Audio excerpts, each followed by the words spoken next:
ED కేసులో శిక్షలు 0.1% మాత్రమే. ఇక దేశవ్యాప్తంగా సంస్థ కేసులో కనిపించిన పురోగతి. ఇక ఏసీబీ సిఐడి నమోదు చేసిన కేసులతో కాలయాపన, ఫార్ములా ఈ కార్ రేసు కేసులో ముందుకు సాగని విచారణ, అదే బాటలో గొర్రెల స్కామ్, ఇక హెచ్సిఏ విచారణ సైతం, రియల్ ఎస్టేట్ మోసాలపై ఎంక్వైరీ, ఇక జప్తులు అంతంతే. గత 10 ఏళ్లలో ఇక 5892 కేసులు నమోదైనాయట.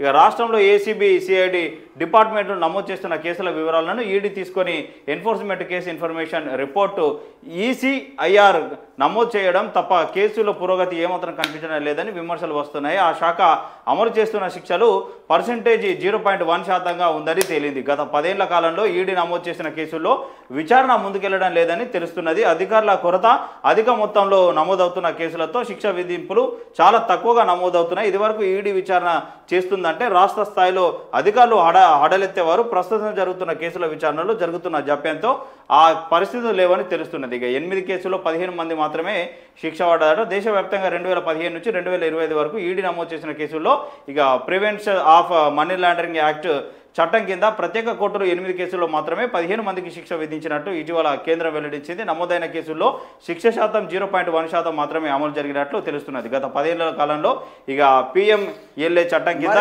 మరి దాని ఇప్పుడు 8 కేసుల్లో 15 మందికి మాత్రమే శిక్ష. ఆ 15 మందిలో ఇప్పుడు 16 నువ్వు అవుతావు కదా, తప్పేముంది? అంటే ఓవరాల్గా ఏం రాసుకొస్తున్నారంటే ఈ గొర్రెల స్కామ్ కావచ్చు, ఫోన్ ట్యాపింగ్ కేసు కావచ్చు, ఏ కేసు ఫార్ములా ఈ కార్ రేస్ కావచ్చు, ఈ ఈడీలు బోడీలు పెట్టిన కేసులలో ప్రజాప్రతినిధులకు మాత్రం శిక్ష పడదు అన్న చర్చ జరుగుతుంది.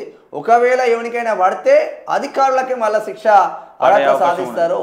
ఈ ప్రజాప్రతినిధులకు ఒరిగేది ఏం లేదు, వాళ్ళు అన్ని విధాలుగా సేఫ్ అండ్ సెక్యూర్గా ఉంటారు అన్న చర్చ జరుగుతూ ఉంది.